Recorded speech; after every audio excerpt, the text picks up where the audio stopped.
And today revealed a new national HIV/AIDS strategy on this World AIDS Day. His administration says racism has led to health inequities that his plan hopes to change, and it aims to prevent new infections and improve outcomes for people living with HIV. It prioritizes Black women, trans women, people 13 to 24 years old, IV drug users, and Black, Latino, and Native American men. Now, the plan's goal is to end the HIV epidemic by 2030. And LA Mayor Eric Garcetti will lead the unveiling and rededication of an AIDS monument tonight in Lincoln Park. New artwork and panels will show more than 1,000 new names of loved ones lost to HIV. There will also be live musical performances and a candlelight ceremony. And also tonight, a World AIDS Day concert at the Forum in Inglewood. Yeah, it's being put on by the AIDS Healthcare Foundation. And joining us now from the organization is Michael Weinstein. Welcome. Thank you. Now, some big names like Christina Aguilera, Jennifer Hudson are going to be performing tonight. Tell us more about this concert. Well, you know, at a time when COVID has squeezed everything else out of the news, and particularly at a time when many people don't believe that AIDS is still a crisis, that it's still a pandemic, we felt it was really important to bring a lot of attention to the issue.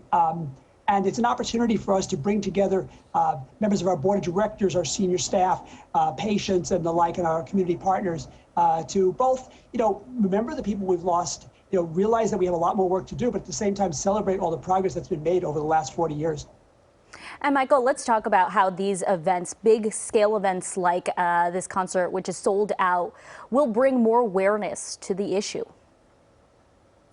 Well, I think, first of all, when people of the caliber of Jennifer Hudson and Christina Aguilera lend their names to this, you know, there's many people who follow them, and that tells people that this is, you know, a popular issue.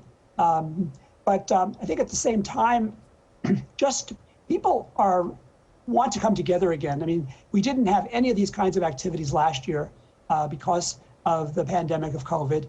And I think that there's a great desire. We're calling it the LA Revival.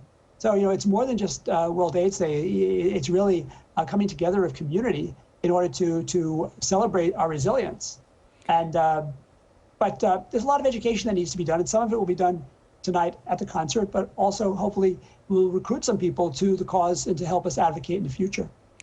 And Michael, we've come so far in 40 years in the fight against AIDS, but we have a long way to go, don't we? But what more needs to be done, in your opinion?